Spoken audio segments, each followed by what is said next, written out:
Welcome back to Two Keto Dudes. This is Carl Franklin from Connecticut in the United States. And in February of 2016, I put myself on a ketogenic diet to take control of my metabolism. In just 2.5 months, I managed to reverse all my markers of type 2 diabetes with diet alone. As of now, I'm 80 pounds lighter with no signs of diabetes or heart disease. Hi, I'm Richard Morris in Canberra, Australia. I've been on a ketogenic diet since April of 2014. When I started, I was very sick with the complications from type 2 diabetes. Within 6 months of starting a ketogenic diet, all of my biomarkers of disease had disappeared. I've lost about 100 pounds. I've completely turned my health around. And this show is a document of our experiences thriving for years in ketosis. And reversing diabetes. And hopefully that might help a few people who are curious about this kind of dietary hacking. Yeah, we're not doctors. We don't want to give anyone any medical advice, but we are keen to share our own experiences. We're actually both software developers, so we're not afraid of a little technical detail, are we, Carl? Nah. We've done some research into our own deranged metabolisms and the science behind them, and we share studies that we've found in the show notes. You'll probably work out pretty quickly that we're both foodies. Oh, yeah. We love to cook, and we love to eat. We also like to fast. But every episode, we both share a keto recipe that cannot be ignored. My recipe today will be fasting. Just kidding. Yeah. I'll have a real recipe for you. And how was that? Oh, that was delicious. So let's start podcast 119, Nina Teicholz on dietary guidelines. Heard you say you're due for a little. So, Richard, do we have any apologies or corrections from the last show? Well, the last show was a special episode. That was the one where I discussed why we were taking a break. I think I got everything right, but it was a bit of a blur. But the previous show prior to that was Professor Ken Sakaris demystifying cholesterol, and I think he knocked it out of the park. Yeah, he really did. Mm-hmm.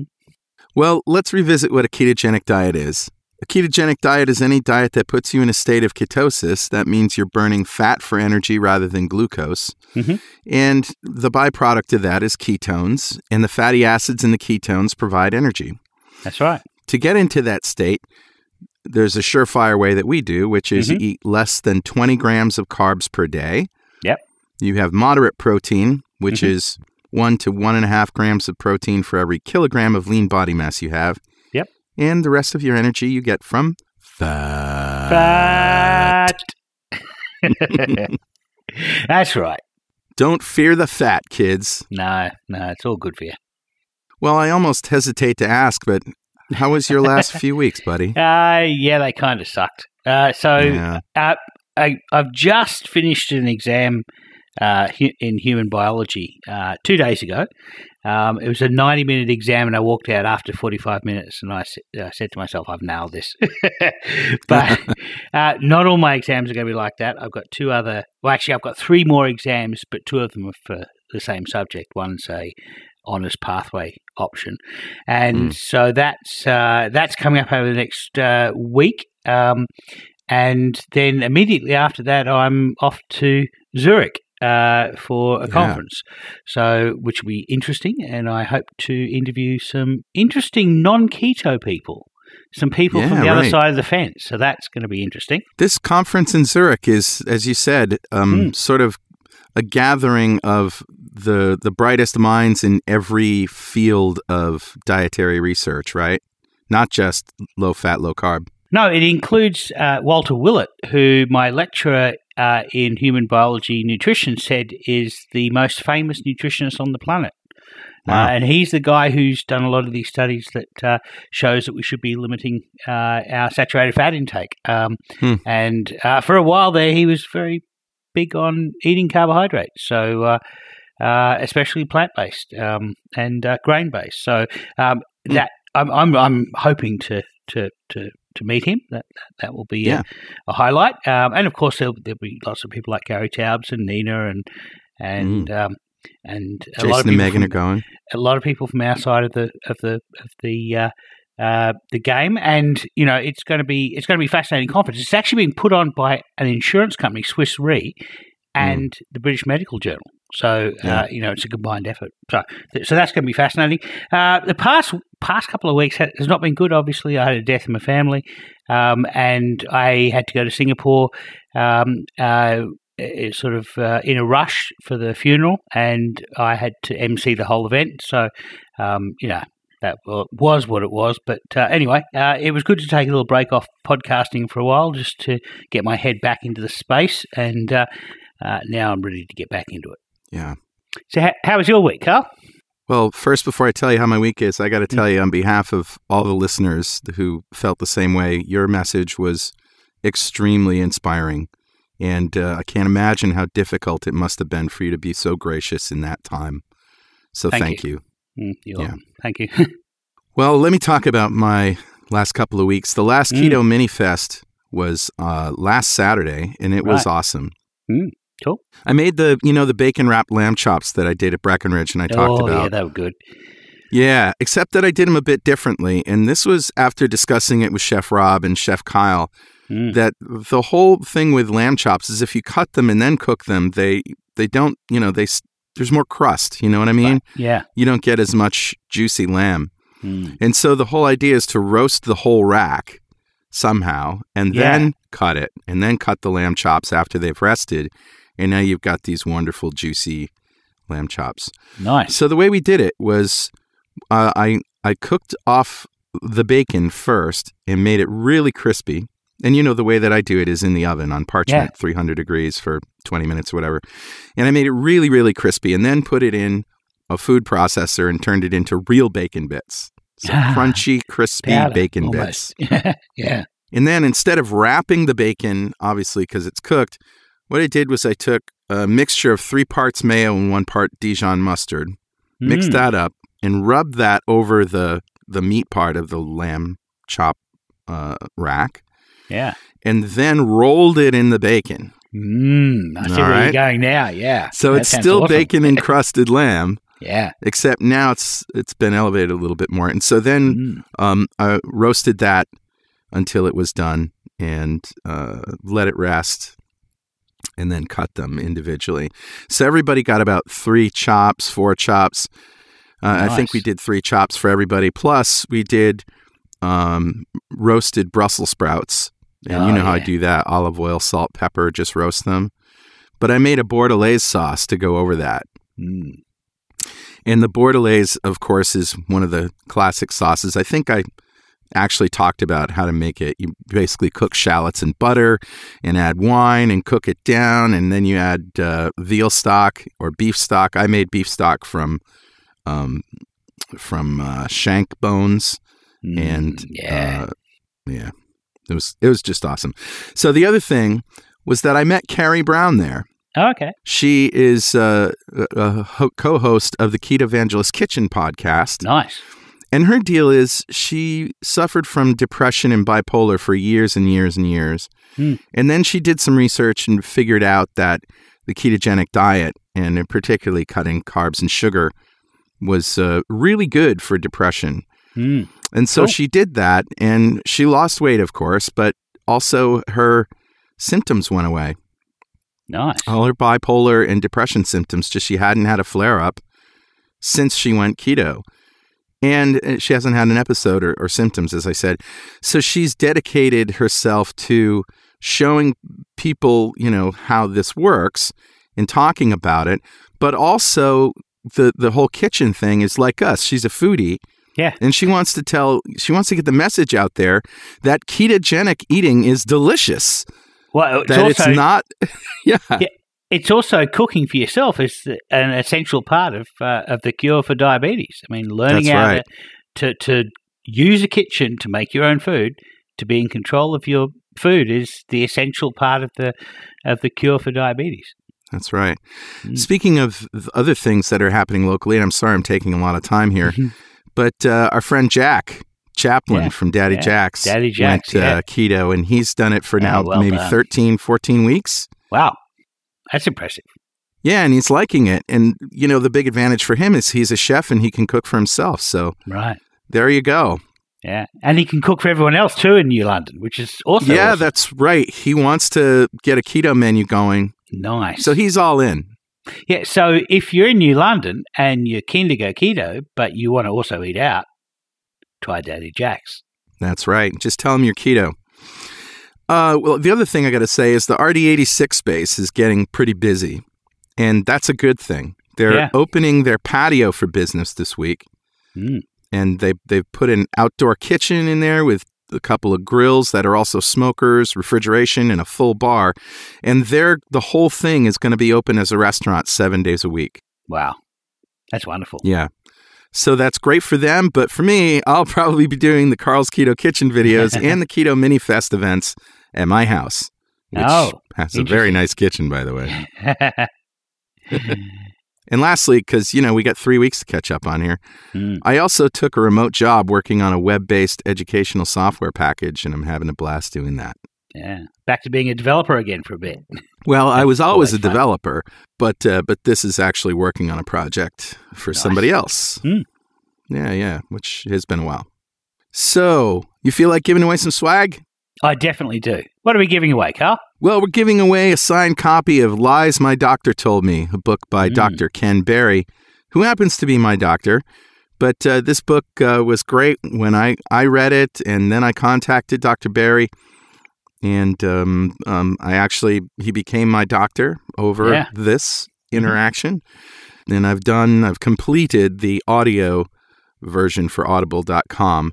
Now it has to be reviewed by him and should be, the ball's in his court. Let's put it that way. I don't know when it's going to be ready. But anyway, that's what we're giving away, Richard. Yeah. Nice. So who are we going to give it away to? Today's winner is Jolene Woodward. Yeah. Congratulations, Jolene. And Jolene won because she signed up for the Two Keto Dudes fan club. And we pick people at random every show from that fan club and give them stuff. Yeah. And all you got to do to sign up is go to fanclub.2keto.com and answer a few questions, and you're in. And you could win something in every show. And if you don't want to wait to win some swag, you can always buy some online at gear.2keto.com. That's right. And that brings us to...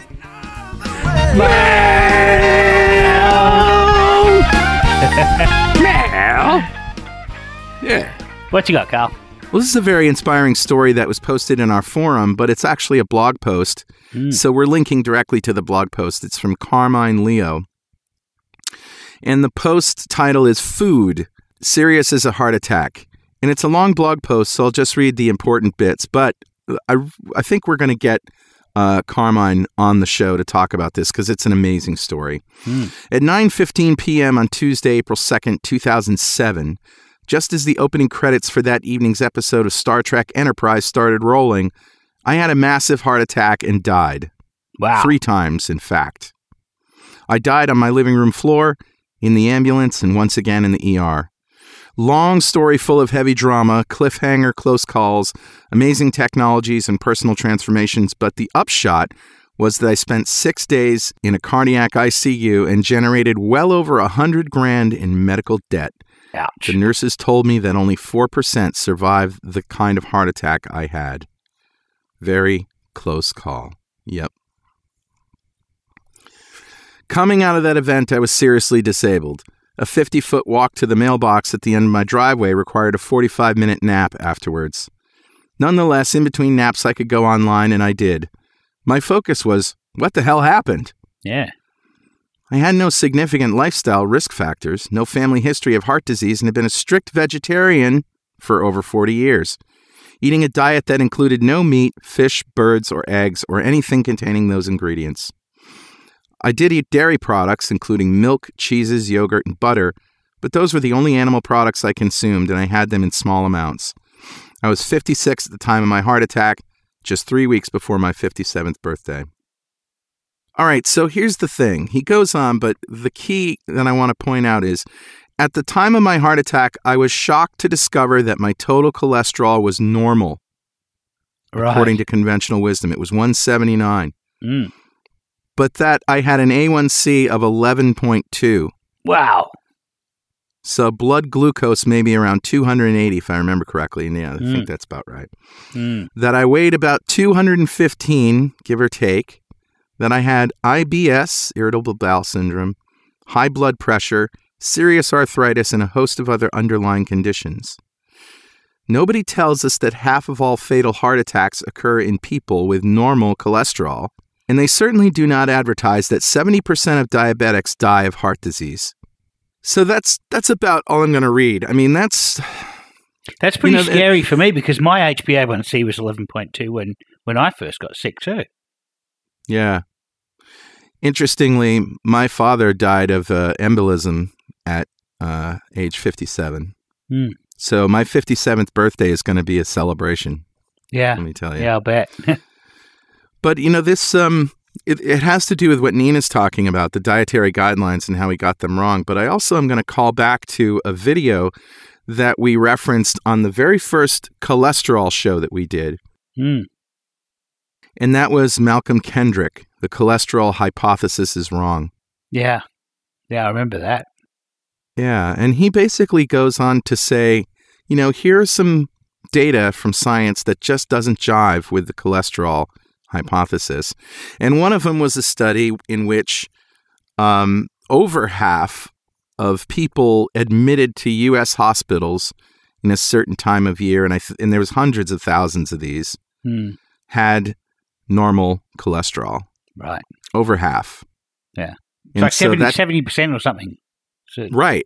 Yeah, significant number. Yeah. Right. And if high cholesterol was even correlated with heart attack events, even correlated, it would be different. So that's a non-correlation. And you know what that means, non-causation. Right. Well, you can't infer causation, yeah. Yes, you cannot infer causation if you don't have correlation. So there you go. That's my mail. And wow, Carmine, what a great story. We got to get you on the show. But it just sets the scene for what Nina's talking about. So what do you got? Well, mine's actually a callback to our last show, and this was a post in the ketogenic forums. And you remember that in the last show, I just took a couple of minutes to talk about the passing of my brother and the fact that his decision for end of life support weighed very heavily on the family because he looked like he was healthy and just asleep.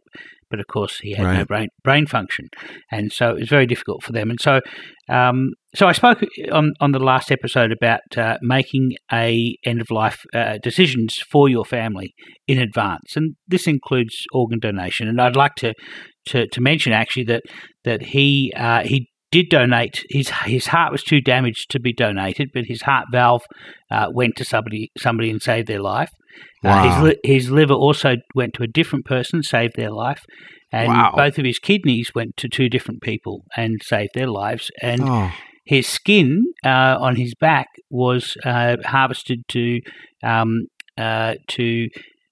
burns victims, and so this is that's probably I think that made me feel. I guess I don't want to say better about the whole thing, but that was a blessing during the process, knowing that that had happened. Because, and so I just want to read out this letter that somebody wrote in the forum. This is Jan Knitz, and she wrote, so sorry for your loss, Richard. She said, I hope that people will pay attention to your plea to prepare their advance directives. In most states in the US, you can find free, valid healthcare directive forms, sometimes called durable powers of attorney for healthcare, online, and you can fill them out. Make sure they're completed with all the legal requirements. Usually that means they must be printed out and signed before a notary public or witnesses. Your doctor or local hospital may also have resources to help you prepare your directive. I teach a 2-hour class on advanced healthcare directives to the general public in California at a local hospital. I teach this class with a social worker, and we're able to answer questions about the medical and legal aspects of the form.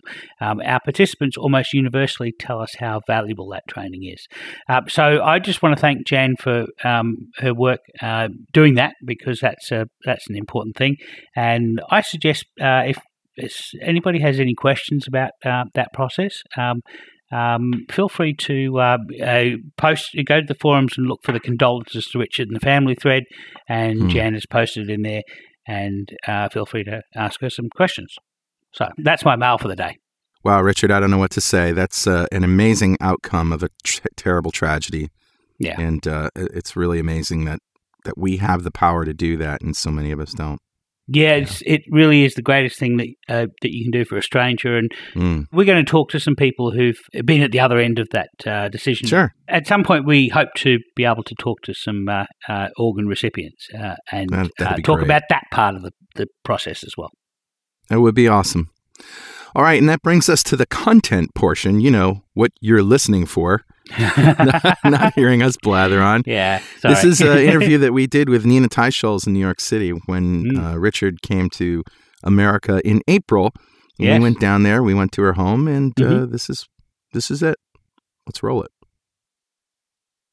We are in the office of Nina Teicholz on the Upper West Side of Manhattan.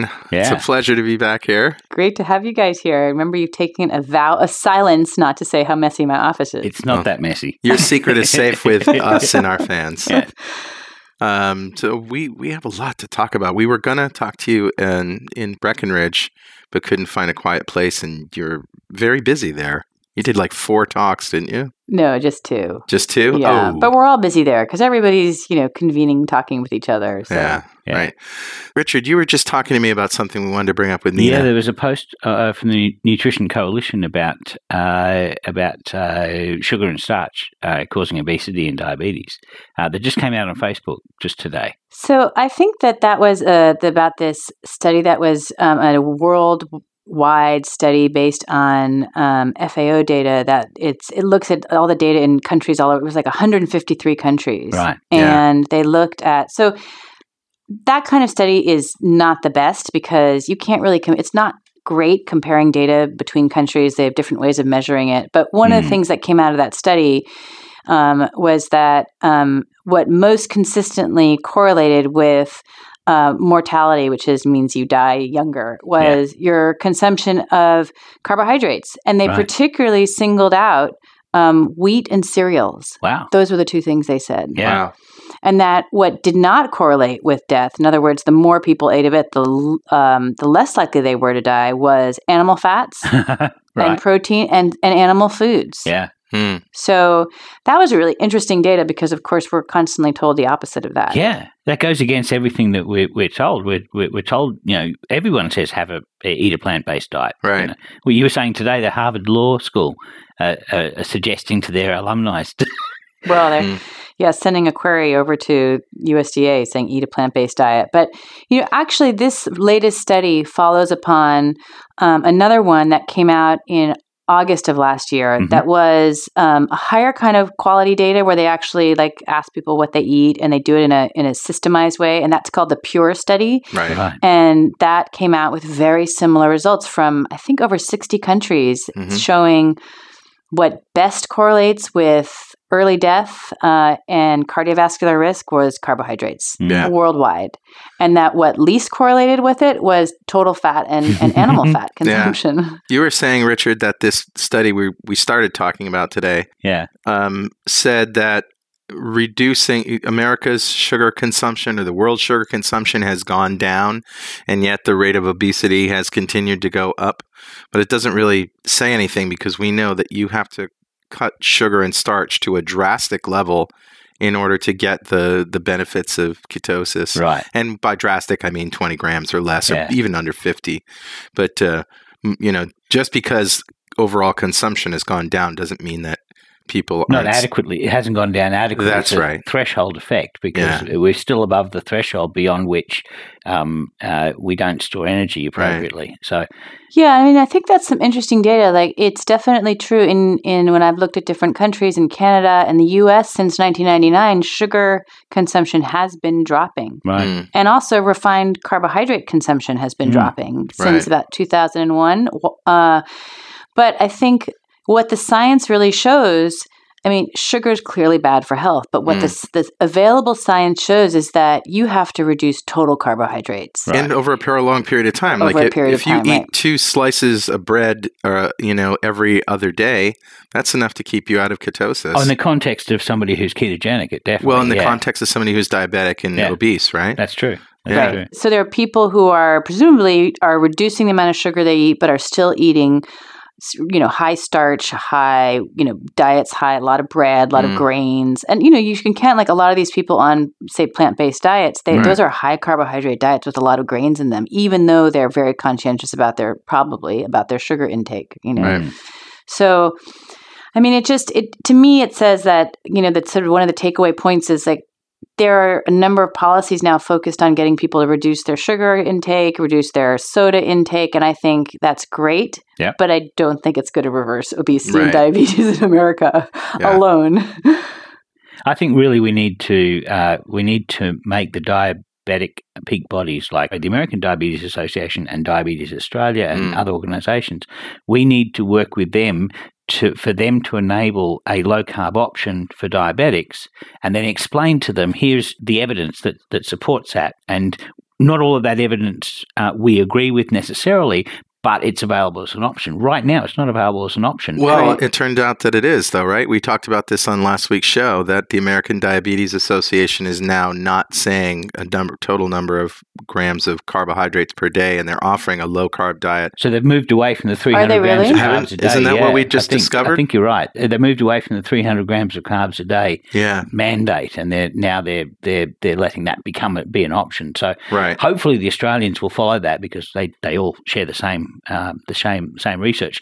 For us, our mission is to try and make sure that diabetics have this available as an option. Right. So I know when I was first diagnosed with diabetes, I was put on a low-fat diet that was 300 grams of carbohydrates a day, and I knew that Atkins in the past had helped me control my glucose, and so I asked the diabetes educator, can I do a low-carb diet? And she said, absolutely not, because once you're diabetic, there is no way that will work for you. And you're not to tell anybody else in group that because if you do that and it causes them to go off the diet that they're supposed to eat and start eating this extreme diet and become sick, then I'm in trouble and, It's extreme diet that man has eaten for millions of years. It's very fad diet. It's like the orthopedic surgeon in Tasmania who was accused of inappropriately reversing diabetes. How dare you inappropriately reverse your diabetes? How dare you, sir? Well, I think that I'm glad to hear that the American Diabetes Association might be backing off their strict requirements for high carbohydrate consumption on a daily basis. But, they have, the last 2 years in their annual meetings, they really there's been no discussion of the low carbohydrate diet on any of the panels. I know that when Sarah Hallberg, who did this study that recently came out with results showing 60% reversal of diabetes after 1 year on a ketogenic diet. Yeah. She was allowed a poster session about her paper, and that was all. That was the only low carb presentation a couple of years ago. And what makes me feel a little cynical about that group, and probably the one in Australia as well, is just that you look at what the presentations are all about. They're all about new drugs, new devices. And the one that Sarah went to, it was like medically sanctioned bulimia, a sack you would carry around on the outside of your body that would be surgically attached so that it would absorb, take the food before it went through your gut. I mean, it's ridiculous. That's who funds the American Diabetes Association. And so I think that they are getting to a point where, it's not scientifically sound to say that low carb is not, is to call it a fad dangerous diet. That is scientifically unsound. But I think it's going to be hard for them to shift to this, to actively promoting that as a good option, because it will defund all their funders. So what's the pathway forward really for that?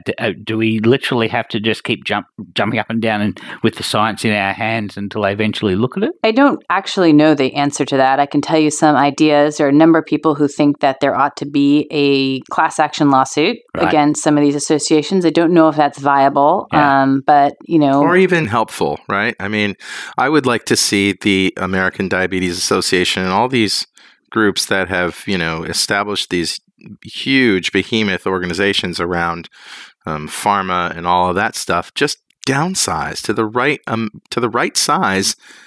That doesn't, when you have the therapy without drugs and without all this stuff, you don't need all the stuff that they do. Is there ever a bureaucratic instinct to contract? No. No. I don't think so. No, I'm not arguing for the most confrontational route forward. I mean, hopefully there can be slow change. And I just don't know. I think it's just a question of how long people really want to wait to allow authorities to, comfortably move to a different paradigm. To me, there's an urgency. The latest numbers on the cost of diabetes, not to mention the suffering, the amount of suffering, but they're like over $350 billion a year that we spend on diabetes. And the standard of care doesn't do what the ketogenic diet does. They don't actually bring your blood sugar so low because they're afraid. The standard of care is to medicate us till our HbA1c is around about 7. At least that's what it is in Australia. That's the standard of care. And if your HbA1c is at 7, you're being medicated into a still diabetic state. They don't want to medicate you lower, and for good reason, because they run the risk of overcorrecting. And if you overcorrect somebody's glucose, you push them into hypoglycemia, which is a very dangerous medical condition. So it's out of an abundance of caution that they choose to medicate diabetics into a further diabetic state. But the thing is, if your HbA1c is above roughly 5.7, you kill beta cells off. They're the cells that make insulin. You kill your beta cells off faster than you can make new ones. If your HbA1c is under that, you make new ones faster than you kill them off. And so it's that sort of, there's like a knee to the curve or a slippery slope that starts at 5.7 and they're medicating us to 7. It's a hopeless situation. Whereas a ketogenic diet will get people with an HbA1c from 4.8 to 5.5. Yeah, my liver medicates me to 5.5. Thank you very much. Well, I mean, what they're doing is just prolonging a disease, right? And it just makes you. And then, I mean, I'm not diabetic, but I know that you need ever increasing amounts of insulin to get the same results. So your body is just becoming more and more. You're exhausting your pancreas, and so then you have to have more and more. Yeah, and then that's just a steady path to decline and death, really early death. And if you go by the standard. I guess if you're diagnosed with diabetes and you go to a doctor and they basically give you your carbohydrate target to meet, and then and if you follow that diet, their rate of reversal is 0.1%. That's how many people they can actually get to no longer be cured on the American Diabetes Association diet versus the ketogenic diet with the one that, again, Sarah Halberg led that study at 1 year, 60% reversal. Yeah, it's amazing. Right? And 94% got off some or all of their insulin. Yeah. Right. And there's something like 87% adherence to the diet. I mean, there's no diet that has 87% adherence to it. You could have the diet of eat whatever you want. That still won't have 87% adherence. People are going to get sick of that. I want some structure to my life. Can we talk about fat? I know it's a touchy subject with you, Nina, but fat makes you fat. I know, it's just terrible. Look at all these fat people; they shouldn't be eating so much bacon. We know the famous Minnesota coronary experiment, which you like to talk about. That you just uncovered all this great stuff, or somebody uncovered all this Christopher Ramsden hidden research. Are there any other bombshell studies that we haven't talked about that where somebody wanted to prove the diet hard hypothesis and ending up proving the null hypothesis and it wasn't forthright in sharing their work, their results? There's I think a story that hasn't been much told about the Framingham study, which was the largest ever study, very famous study that was Framingham is a community outside of Boston where they selected a group of people. I can't remember the date, probably the 1960s, but decades ago, and they followed them over time and they measured everything they could measure, and then they saw who died of a heart attack, and so it was a way of measuring risk factors. Yeah. Was it cholesterol that correlated with death? Was it LDL, HDL? What was it? One of the things they did was they looked at people's diets. and they did very rigorous intakes of people's diet, and they really took great care to try to check and see if people self-reported dietary data, which is notoriously unreliable, whether it actually correlated with what they were actually eating, and that portion of Framingham was came out in the late 1970s, and it didn't actually come out because what did they find? They found that saturated fat was correlated with the more you ate, the lower your cardiovascular risk. Wow. Saturated fat, they could not condemn. Wow. And that study was the only volume that didn't get published and sat in an NIH basement. And I don't know who unearthed it originally. I have a copy of it, but it was Tavia Gordon was the researcher on that. And the other person that worked on it was George Mann, who famously went to Africa to study the Maasai warriors. And he also worked on that study.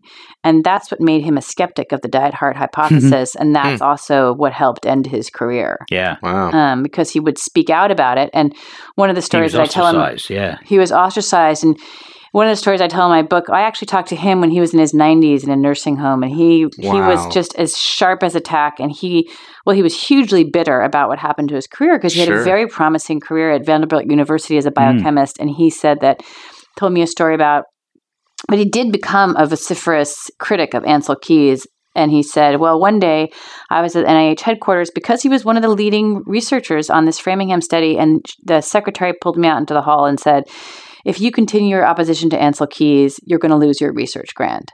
And shortly thereafter, he did. So the whole staff knew about it. I mean, incredible. I mean, it was known. It was just that they couldn't. It was just one of these what we call inconvenient results. Right. Like they can't handle those results. It's like, the study that would come out today showing meat is good for health. Nobody could hear it. Don't publish it. Yeah.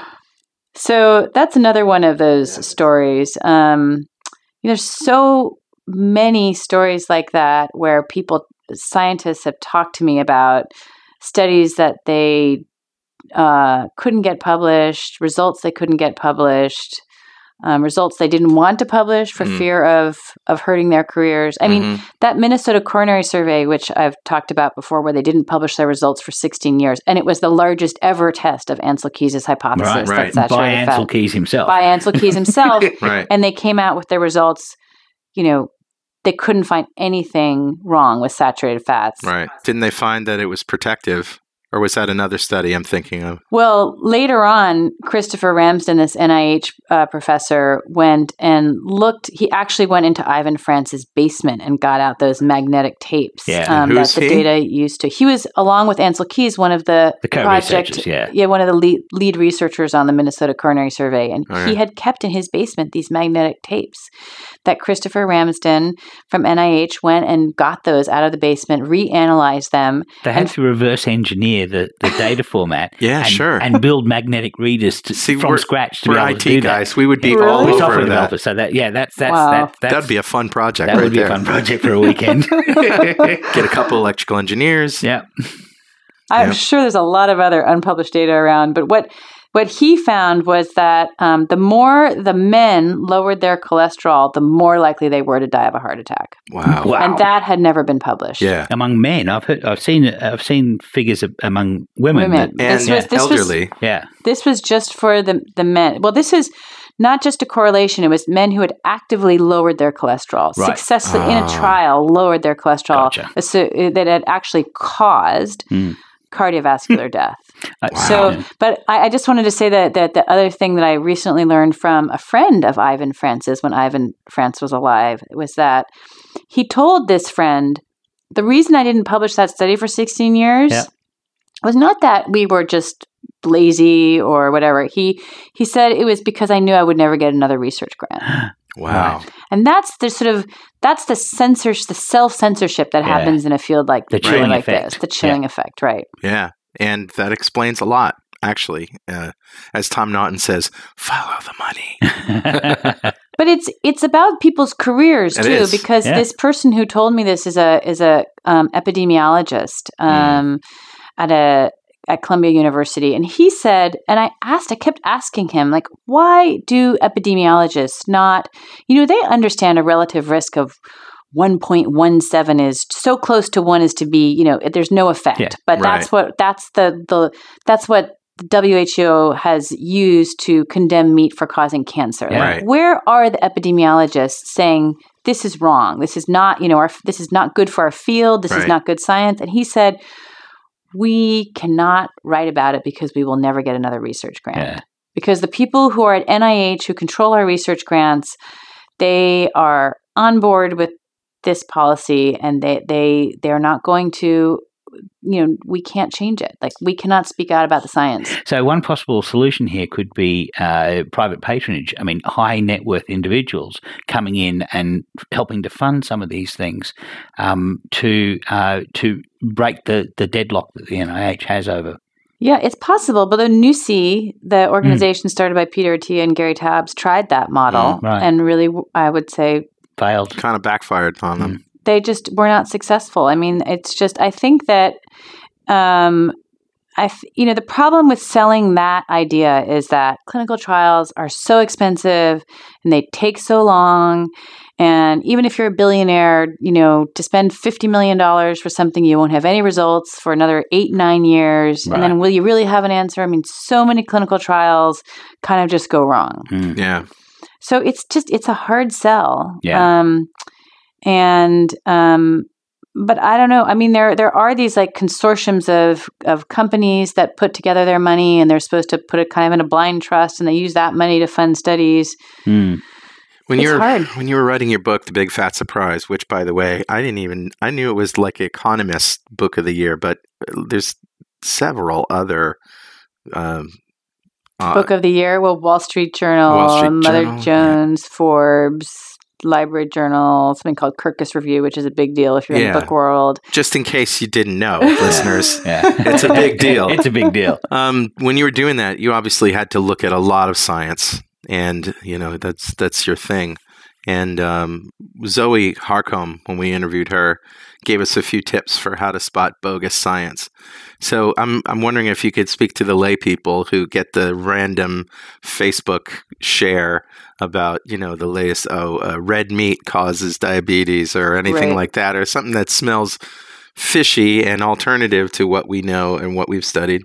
How do you spot it? I'd love to hear what Zoe has to say. But, the advice I tend to give people is anytime you see in a newspaper or a magazine or any kind of media is associated with or is linked to, that means that data comes from an observational study that can show only association, not causation. That data is just so inherently weak for about 1,000 reasons. But one of the main one is that it relies on what's called food frequency questionnaires, where people are asked what they eat. Right. Or ate over the last, what did you eat over the last 6 months? I'm not kidding. Year. Yeah. How many peaches? How many pears a week? How much cheese? How much? So it's just such notoriously unreliable data. Not only most people just can't even remember. Yeah. But then the other thing that's actually been confirmed in studies is people lie all the time about what they tell eat. you what they think that you want to hear what they ate. What they wished they had eaten. Especially if they are nurses or healthcare professionals. They're not going to tell you that they ate McDonald's every day, are That's they? right. They're going to say, I ate high, I did exercise, but I stopped smoking because I know those are bad. And I also ate this, but, secretly they're eating. Eating something else. I mean, I did it when I did kept my own food diary. I would cheat a little bit because you just don't want to think you're that person who's doing. So that data is not reliable. They actually, one of the interesting things they find, the fatter you are, the more likely you are to cheat on. So, I mean, all kinds of things. And people always underestimate the amount of sugar that they're eating. Right, sure. So that's what these studies are based on. Like when your doctor asks you, how much do you drink? And you say, right. 1 drink a day times 10. No, well, one thing that Zoe told us, which was great, and I think a lot of our listeners got educated, was you got to look at relative risk versus absolute risk. And you brought up relative risk just a few minutes ago. And that's where the difference between Group A and Group B for a particular outcome was, 50% more with the one that is supposed to sound bad, 50% more risk. Right. And when the absolute risk is 0.001, right. Of Group A, and Group B is 0.0015, right. It's like, 50%. Yeah, that's a trick that they take from the drug trials where, just to give a real life example, the WHO decision about red processed meat causing cancer, that's based, so a relative risk of 1.18. So 1 means there's no risk. And this is 1.18. So that's tiny. That's like a tiny percentage point more. It's probably nothing because anything under a relative risk of 2 or 3 or 4 or 5, depending on who you ask, is just random noise. Margin of error, random noise. And just as a side point, like who is eating red meat? People who are eating red meat are unhealthy in a number of other ways because those are people who have ignored their doctor's orders, over the last 30 years. Unless they're like low carb like us and they get it. But some tiny minority of people very like tiny us. minority. But this is a massive confound though, isn't it? Because these people have unhealthy diets. They've ignored the advice to eat white meat and vegetables, and so that's not the only advice they're ignoring. And so, so that's exactly it. People who eat red meat ignore their doctor's orders in every way. They're called the non-adherers, right? They tend, and this has been measured. They tend to smoke more. They are heavier. They don't exercise as much.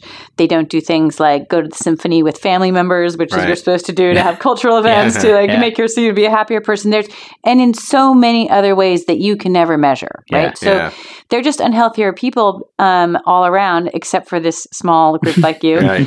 Present company excluded. Yes, present company excluded. So that's what you're measuring in, and even then it's this tiny 1.18. That was the increased risk of eating if you ate processed meats. And the WHO said that was, 18% increase, which kind of does sound like a scary number. Yeah. But that's the relative risk. The absolute risk is, less than 5% difference. It's so tiny.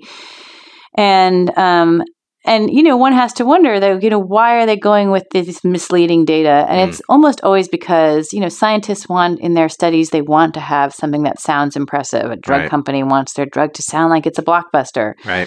So, and also the source of funding is another thing that we talk to our listeners about. If you find out who paid for the study, sometimes it's listed, sometimes it's not. How many conflicts of interest are declared? If it's 2 pages of conflicts, then like the Barilla study that came out recently about pasta. A Barilla study, a Barilla pasta company who had funded all the researchers involved, and their conclusion was pasta's good for weight loss. I mean, I have to say, funding by a food company or industry does not automatically invalidate a study. Sure. I think it's hard because, again, as we talked about, it's hard to get funding to do anything. So industries do fund studies, and then it's still fair to look at the data and see if the data look reasonable. But, if there's a conflict of interest like that, it is a little flat going up. I know that Harvard is a notorious, or anyway, in our circle of friends, we hear about Harvard sort of doing this a lot. Chan School of... But are there any studies that come out of Harvard that are well done? I mean, it's not, you can't just say because it's Harvard that the science is bunk. Well, so this science is this observational science that shows association but not causation and is notoriously unreliable.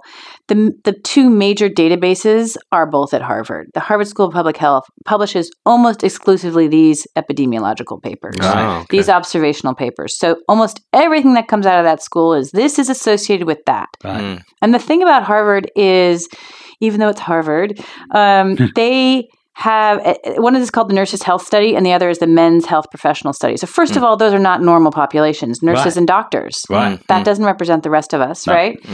And also, the Harvard leadership is strongly anti-meat. I mean, there's just no way around it. Like they're at that conclusion. Like they published the Mediterranean Diet Pyramid in 1993. This is Walter Willett who did it. And he put meat up in the teeny tiny tip of that pyramid above sugar. Yeah. So you can have less meat than sugar. Wow. Based on, anybody who's gone to the Mediterranean, Greece, Italy, they're not eating a lot of sugar. Skimping on meat. They're eating plenty of lamb and but that's his bias, He and he also there's no milk on his pyramid, which is also not true, I think, of what what has been documented in the Mediterranean. So there's just a vegetarian plant-based bias in that school that you see in all their studies. Their studies are all, everything's bad with meat. They also don't like potatoes. Right. They do a bunch of studies, papers that they put out on French fries, where they don't isolate the effect of the vegetable oils that the French fries are fried in versus the potatoes. They're just like, potatoes are bad. Yeah. Here's the French fry data to show it.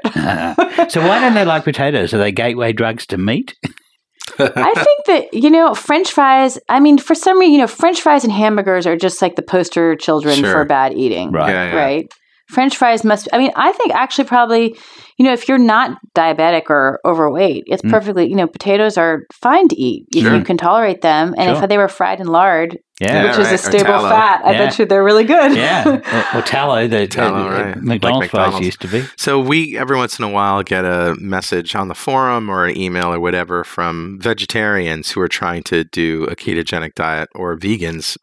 And and sort of ding us for not talking about that more. And I think the last response I gave was, well, I'm not a vegetarian, so I can't really speak from experience. And most of this podcast is about our experiences, but I'm sure you get this a lot too. And we talked to you the last time about it. It's doable, but it is. For plant-based sources of fat, avocados and coconut oil. But is there anything that anything new in the world of keto vegetarianism that you know of? Well, I know it's possible. I know a friend, a spine surgeon, who is on a plant-based keto diet, and she is a type 1 diabetic, and she feels better than ever on her plant-only based diet. I know and that it does require a lot of a conscientious planning to make sure that you're getting all the nutrients and vitamins that you need, because many of them, especially your B vitamins and your folate and your iron, they're not as digestible from plant sources, or they don't exist in plant sources. I recently spoke to a meat scientist who said that there is some proteins that you cannot get in plant foods. And his advice was, vegan is okay. Your body can probably get along okay without everything it needs if you are a grown-up. One of the things that you do is you store things in your body. Sure. And that's why you can survive periods of famine. And so but for women of childbearing age, if you're raising children, they need all their full supplement of proteins to grow properly. Right. So I think that it's not recommendable for raising for children. You were a vegetarian for a while, weren't you? Yeah, I was a vegetarian for like 25 plus years, but I wouldn't say that I was a strict vegetarian. Okay. I didn't eat red meat, and I didn't eat butter, and I didn't eat many eggs, and I just kind of avoided most protein foods. There was an Australian study once that showed that something like 40% of all vegetarians, when they get drunk, will have a souvlaki.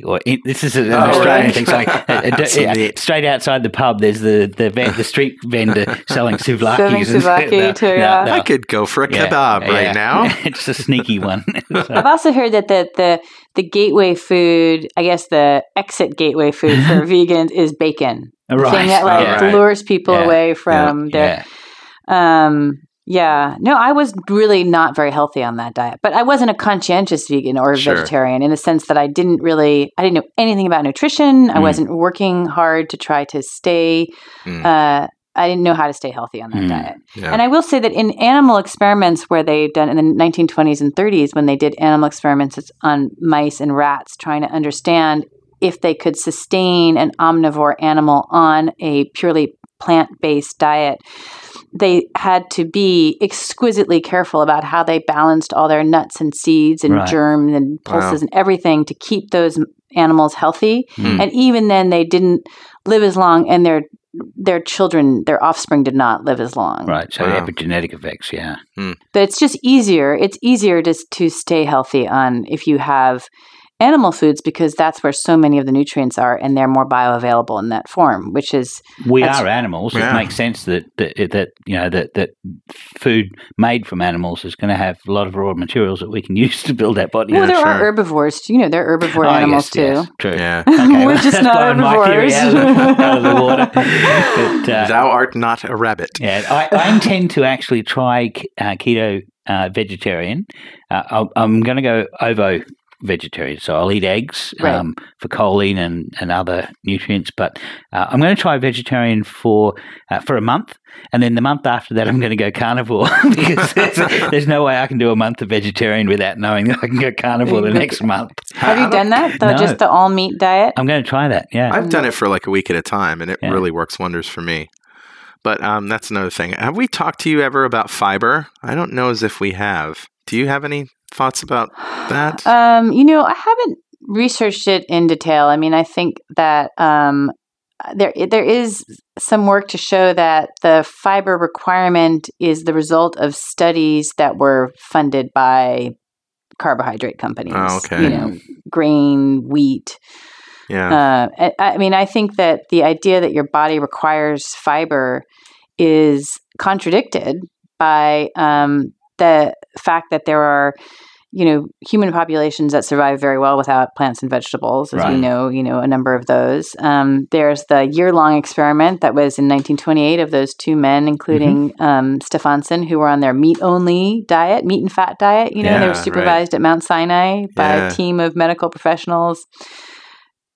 6 papers resulted from that year-long experiment. Found them in perfect health. There was absolutely nothing deficient. And didn't they go back and just do it themselves after that? They said, we're going to continue this because we feel so good. They felt so good, yeah. Part of their experiment, for a few months, they were medically supervised at the hospital, and then they were sort of what we call ad libitum, which is they were out and about. But the only time they felt sick was when they weren't getting enough fat. And they went too lean on their diet, and then they started to feel tired and nauseated. And then they said, but it was just completely fixed by having some brains fried in fat. A buildup of ammonia is probably the most likely cause of that. And when your protein's too lean, because you're using protein for energy. Once you've got an alternate source of energy, you don't have to use protein for energy, so you're not making all these nitrogen compounds. Which, but it's certainly a high-fat diet can be protein sparing. Right, sure. What else are you working on these days that we should know about? Well, so right now I'm pretty much devoting most of my time to this group, the Nutrition Coalition, which well done. Well done. Thank you. Yes. Long may it live. Tell us the goal of the Nutrition Coalition. It's a group. It's based in Washington, D.C., and it was born out of the understanding that the dietary guidelines, which is our government's guidelines, are just have such a powerful control over what we think is a healthy diet. And it seems like, how can that be true? Nobody I know goes to a .gov website to look up their diet, right? But the reality is they're just downloaded. They're in so many ways throughout the whole system. So every doctor, every nutritionist, every dietitian, every nurse, every healthcare practitioner on the front lines, if you go to them, they're just downloading the dietary guidelines too. They're just telling you the dietary guidelines.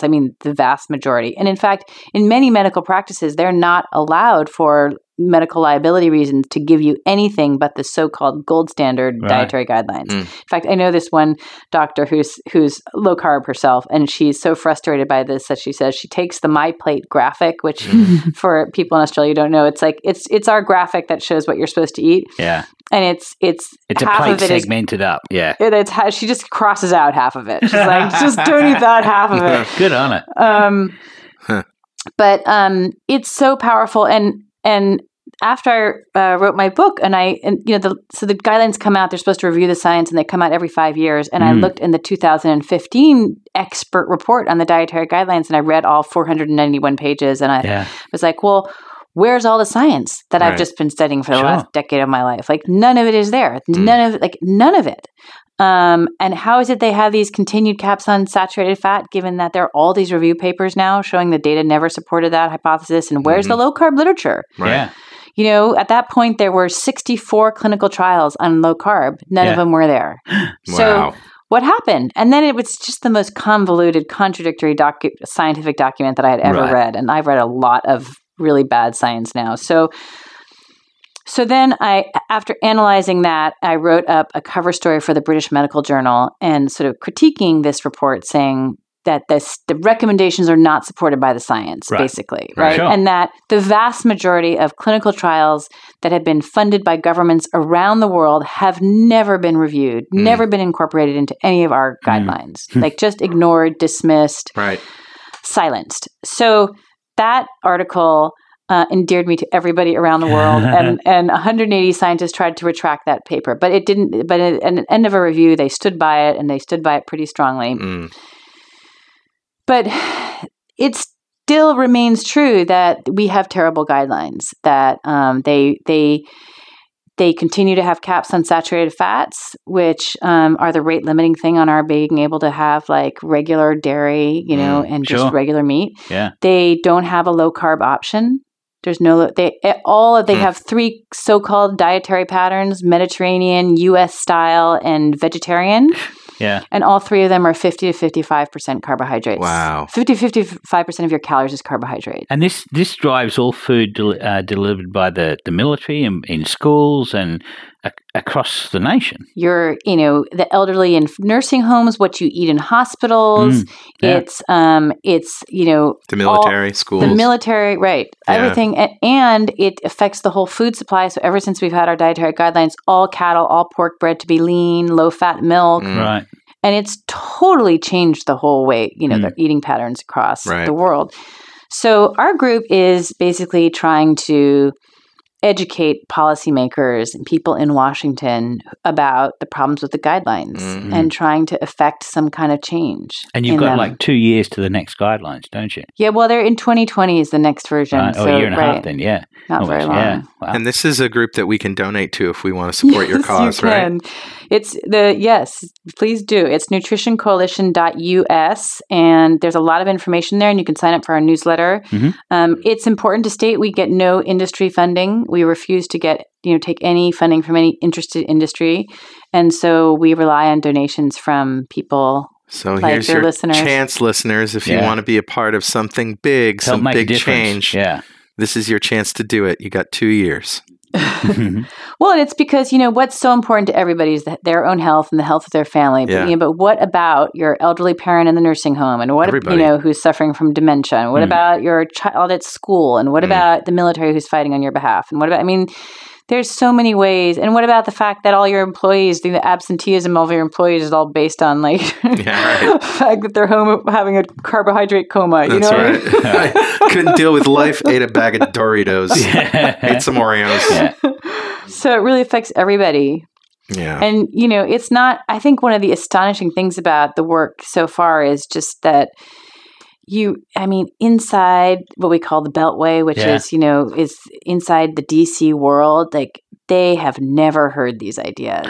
It's been the food companies and, the public health community, which is still all about calories in, calories out. And Americans are just being, too lazy to follow the guidelines, blaming Americans. And that is the conversation.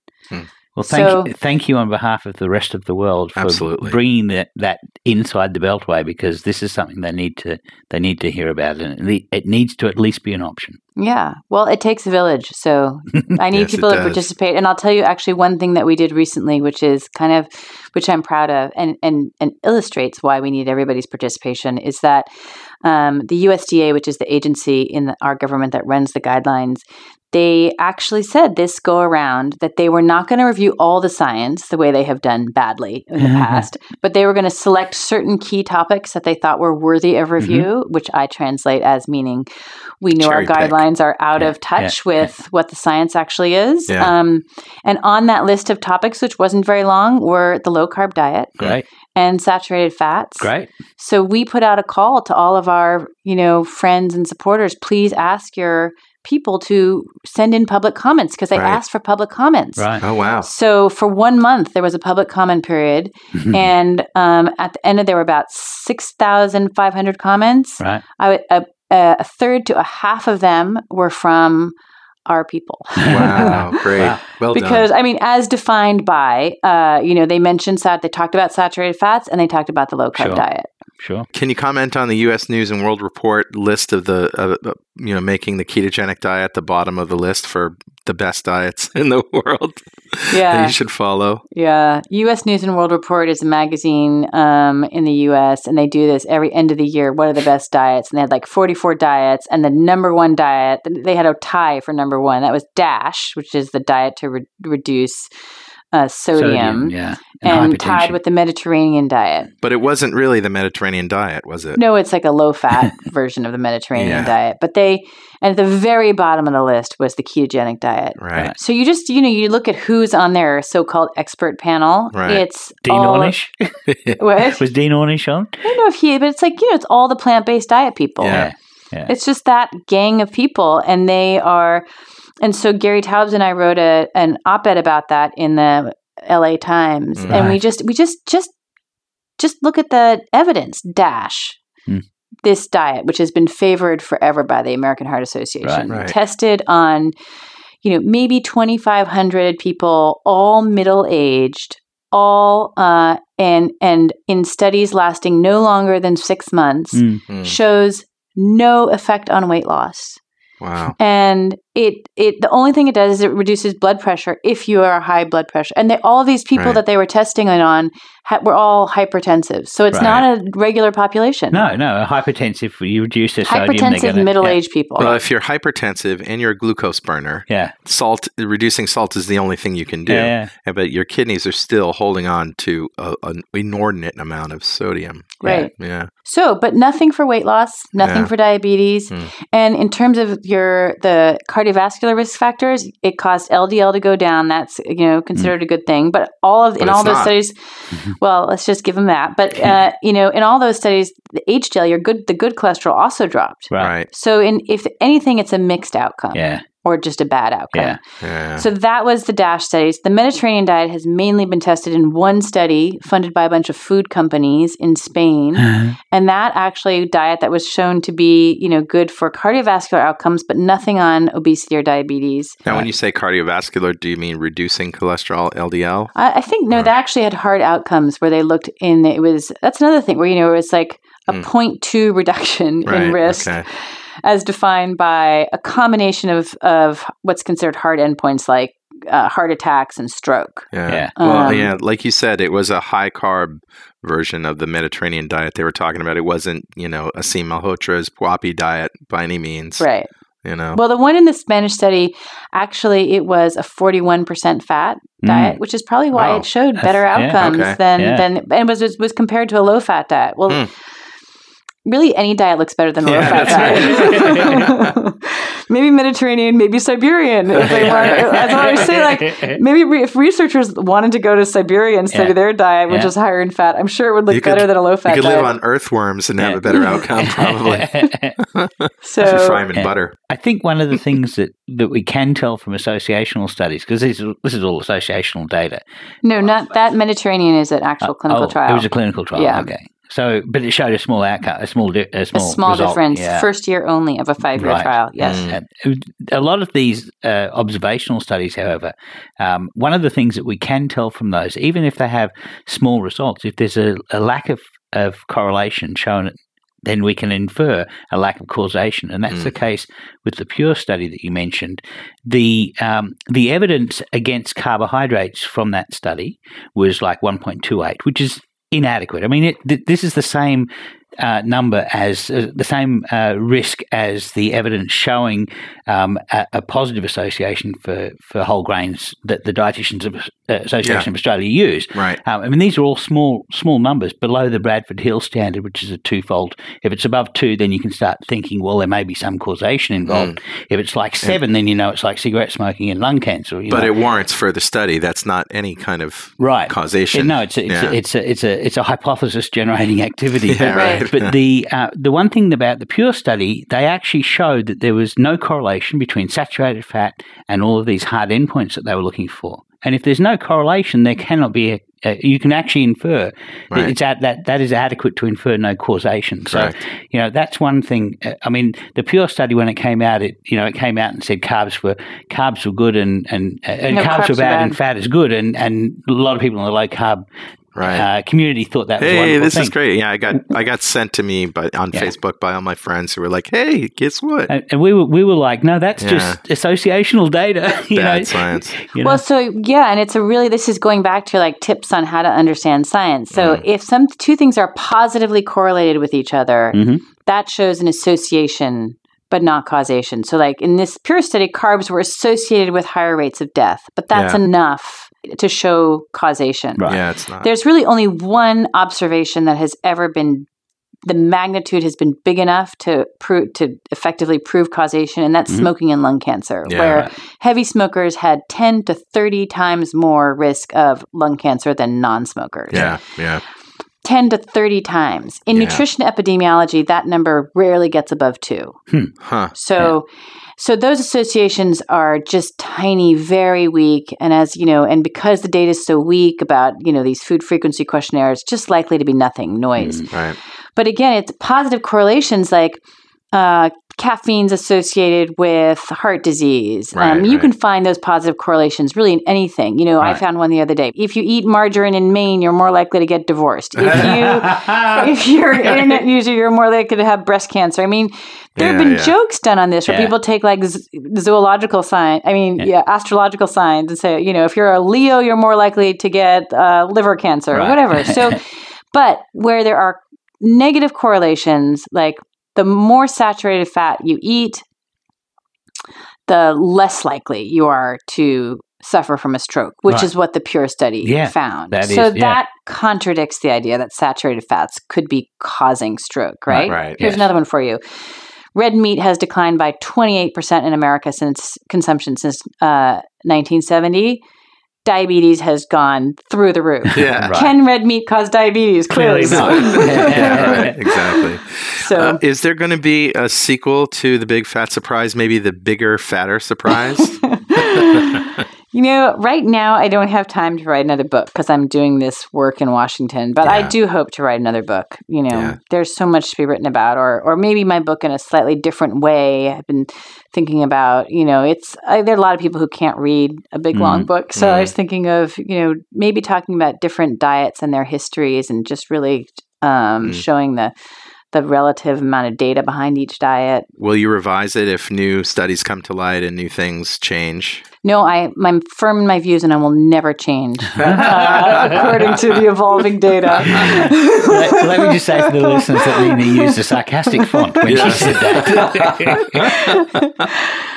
I mean, it's... of course. I mean, I think that, what are the big questions out there right now, which I think, we're really on a kind of frontier in terms of some of the low carbohydrate questions. Like, why... low carb works for some people, but it doesn't work completely. And what kind of carbs drive these diseases, and how do you reverse out of these diseases? Many people, they can't really quite reverse out of disease, or there isn't really a cure. I think that's where the evolving science is going to be, and will be really exciting. I agree. I think we're learning a lot about stalls. People go on a low carb diet for, several months, and then they lose a lot of weight, and then they sort of hit a plateau. And we both did that. And it seems like every single one of the 20,000 people in our forums, the ketogenic forums, has done that. And, nobody really knows why. I mean, we have hypotheses, and Richard has a really good hypothesis. I have one that I plan to test, but it's going to take me 3 years to get to that point. Right. So, but since it happens, and it happens to a lot of people, in the meantime, before we know, just stop beating yourself up about it, man. Just like ride it out. Yeah. Yeah, I mean, people use that issue of stalls as to say that it doesn't work, right? And it's like and then you get the New York Times writing another 5,000 words on all diets fail, just to make everybody feel especially hopeless. But we know it works. We just know it's not perfect. It certainly doesn't work as bad. It works better than a low-fat diet. We know that, and it really works well. I mean, it's bizarre. I. Myself, just like I was on a stall for like 2 years, all of a sudden, poof, 10 pounds gone. Well, same with no explanation. Same with me. I lost about 20 pounds very rapidly, sort of. Me too. In a couple of, I thought I had cancer. I was like, I don't know what's going on. No, it's just, But, well, also people, I think, are conditioned to, when you stop losing weight, screw it, I'm going to go have whatever crap food inserted here. And they it's a learned hopelessness. It's a learned hopelessness, and they don't realize that, no, you just got to sort of hang on there. I mean, I've been at the same weight for a year and a half. Yeah, but you've lost... And I'm still... Yeah, I've lost inches. Yeah, you've lost 80 pounds. Right. And you've kept it off for 3 years. That's 2 years. That puts you in the top 5% at least. But I could easily... Most people don't. But I could easily have said, what's the use? And just gone back to eating McDonald's and good point. Yeah. And pizza and stuff. And then I'd say, the ketogenic diet didn't work for me. Yeah. But it turns out that it's very easy for me to stay on it. So I'm riding it out. And I hope you guys will too. Well, Nina, I think thank it's the best hope. This is one of the things, and I recently had a conversation with a top nutrition scientist who was going on about, he was saying, well, this is the latest thing, obesity is multifactorial. It's so complicated. We really don't know, maybe diet sodas, maybe this. And I just said, look, this is the best hope we have for curing obesity. With the largest body of data behind it is the best hope. Why not just... rather than research erythritol why not just go with where the data is most hopeful? Right. Sure. That seems to me like a perfectly logical thing to do. Right. People are looking for a product or something they can sell that's going to be a pharmacological intervention or a heroic surgical intervention. This is this is where we're focused on. Not me. No.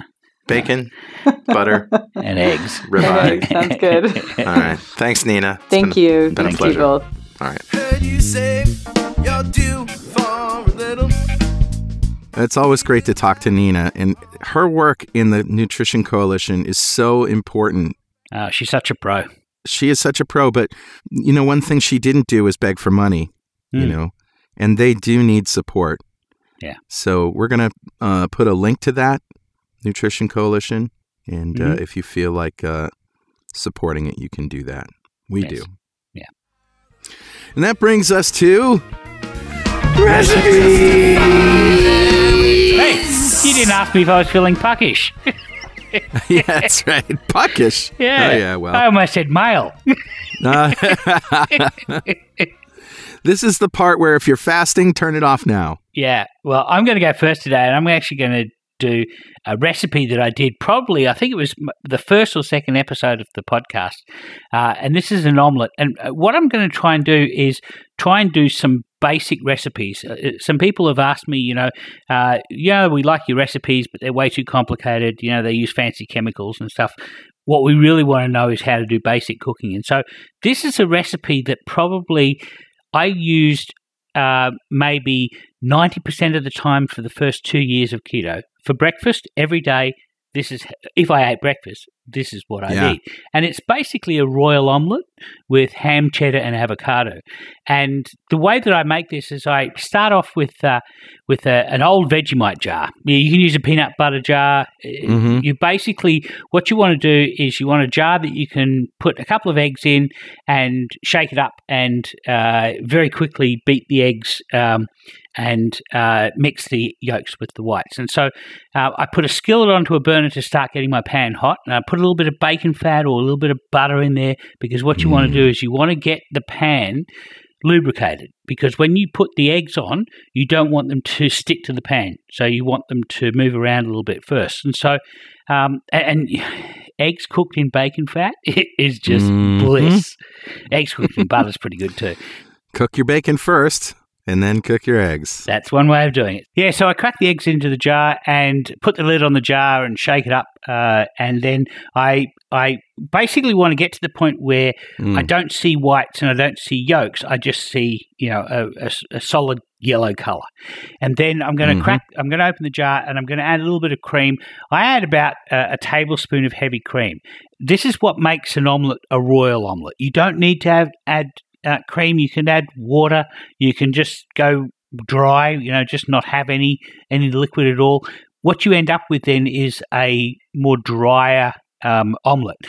Sure. I like to add the cream because it makes the omelette loose, and I like the texture of it. But you should play around with it a bit. But this is a recipe that you're going to be able to do day in, day out. It's delicious. Richard, this was the recipe on the first show. I remember this. The nom nomlet. I think it was. Yeah, I think it was. Nom nom nomlet. Yeah. So basically, I also put a bit of salt in. You want to season the mixture rather than seasoning the egg at the end. You're going to season it if you've gone too short on the salt at the end, but ideally you want the salt throughout the mixture, and because your palate will know the difference. And of course, you can put anything into it that you normally put in omelets. Yeah, well, I put in a bit of parsley and chives into the jar, but I'm going to stick with the omelette itself and then fill the omelette later on. I now have a hot pan. It's been dressed with a little bit of fat. You don't need a lot. Half a teaspoon of butter or half a teaspoon of bacon fat is enough to coat your pan. I'm going to throw the egg in there and basically turn the skillet slowly, allowing the egg to fully set. So what you want to do is that the egg that's touching the hot pan will set up, but you just want to move the pan around so that the liquid get exactly like a crepe. You want the liquid to get to the entire surface of the pan, and at the edge of the pan, the egg will start to come up a little bit and off the edge. And that's a point. If you're going to flip the omelette, I don't flip mine all the time, but if you're going to flip it, that's where you're going to get the flipper underneath the egg. And so even if I'm not going to flip it, I'll run the flipping utensil around the outside of the omelette so that it's going to break the adhesion to the skillet. Now, you have the option of flipping or not. If you don't want to flip it, what you're going to have is the inside of your omelette is going to be moist, and it's going to be it'll be set, but it'll be tough. It'll be cooked, but it won't be sort of hard like the outside of an omelette. Yeah, exactly. And then so what I do is I put a little bit of ham on the top of the omelette. Probably about 10 grams of smoked leg ham, about 15 grams of cheddar, about 20 grams of avocado, and I'm going to put them in the middle of my omelette, and I'm going to just gently tap on the handle of the omelette so that the omelette just sneaks over, folds over, and it's a clever trick, but it works really well. But yeah, you can use a skillet, you can use a flipper if you want to get it over there. And that's my ham, cheese, and egg omelette. And that for me was breakfast. For that, and just an espresso coffee was breakfast. Sort of 9 times out of 10 whenever I ate breakfast. So for the first 2 years, yep. So. And I'll have the recipe on the links. So that's my recipe. What do you got, Carl? Well, I am cheating this week. I'm taking somebody else's recipe that I saw, and I made it once, and it was pretty awesome. So this is at sugarfreemom.com, and it's keto fathead low carb pizza rolls. So 3 indications that this is low carb: the word keto, the word fathead, the words low carb. Yeah, she doesn't want to miss any SEO, right? So these are pizza rolls. So if you think of cinnamon rolls, how they look in a pan, they're all sort of rolled up and bunched up against each other. That's how these look. Like a scroll. So it's like a pizza roll. That's it. So the dough is sort of fathead dough, but it's a little different. She uses coconut flour instead of almond flour. Okay. So here are the ingredients for the dough. You want 2 cups of shredded mozzarella, 3 ounces of cream cheese, 3/4 of a cup of coconut flour, And then you take half a teaspoon of Italian seasonings and a quarter teaspoon onion powder, half a teaspoon of garlic salt, half a teaspoon of xanthan gum, a tablespoon of baking powder, and 2 eggs. For the filling, you're going to use a half a cup of Rao's marinara, right? Or she also has a recipe there. 8 ounces of mozzarella cheese sliced or shredded, and 2 ounces of pepperoni slices. Now, 1 roll is 4 net carbs. Okay, so you probably don't want to pig out on these, but be good if you are jonesing for some pizza. So for the dough, melt 2 cups of shredded mozzarella with the cream cheese on the stovetop until combined, or in the microwave for a couple minutes. You want to stir in the remaining dough ingredients and wet your hands and mix it together as best you can to form a dough. I find that when making fathead dough, I just put everything in the food processor, and the heat from the food processor is enough to melt everything in place. Sure. So you want to roll this between 2 pieces of parchment paper to the size of 8 by 16. Your oven should be at 400 degrees Fahrenheit. Now you spread your half a cup sauce over the dough, lay the sliced mozzarella over the sauce, and spread out the slices of pepperoni. And you roll it up the long way and cut it in half and cut it in half and cut it in half so that you get 12 pieces. Nice. You want to lightly spray an 8-inch pie dish with olive oil cooking spray, or, if you don't have spray, just use olive oil and paper towel or something, or your hands. Place the rolls in the pan and top with the remaining sauce, if you have any left over. Yeah. So you want to bake that for 25 or 30 minutes, or until brown on the edges. And the secret here is baking powder. Baking powder makes even fathead dough rise and get puffy. Right. And that's really cool. So now you just allow it to cool for about 10 minutes. Otherwise, they're going to be too cheesy when you pick them up. All the cheese is going to ooze out of them. And enjoy. Nice. Sounds good. Yeah, it was pretty good. Well, that's a show. Thanks to Nina Teicholz. It was great being in New York and interviewing you as always, Nina. And Richard, I'm glad you're back in the saddle. And it's good news, what your brother did. Thank you. Yeah. Of course, if you have anything you want to tell us, something we said wrong, something you don't agree with, some more research that you found to support or refute anything we've said, send it by email to dudes@2ketodudes.com or post it on our website. And you can follow us on Twitch, Twitter, YouTube, and Instagram at 2ketodudes. Make sure to use the hashtag 2ketodudes. And of course, if you want to join the free ketogenic forum, it's forum.2keto.com, and you can have a look around the ketogenic forum without needing to create an account by starting with success.2keto.com. That's our big success thread. It's pretty inspiring. And if useless swag is your fancy, like t-shirts and coffee mugs and all that other junk, head over to gear.2keto.com. Which definitely does not have any assless chaps. Cheap shot, man. Cheap shot. And if you want a shot at getting some of that swag for free, join the 2Keto Dudes fan club. You'll be eligible to win something in every show. Go to fanclub.2keto.com. And if you feel like supporting our forums and all the podcasts we produce, think about making a monthly pledge on our Patreon page at patreon.2keto.com. Or just hit the donate button on our website at www.2ketodudes.com, or just go to donate.2keto.com. And you can also see all of our podcasts and other videos on YouTube at youtube.2keto.com. And check out my cooking videos at carlsketokitchen.com. And if you haven't already, go leave us a review on Apple Podcasts. That's how new people get to know about what we do. 2 Keto Dudes is brought to you by 2 Keto LLC, who strives to support the low-carb community with podcasts and other publications. And my friend, keep calm, keto on, and fast when you can. Keep calm, keto on, Carl, and definitely fast whenever you can. And we'll see you at Keto Fest and next week on 2 Keto Dudes.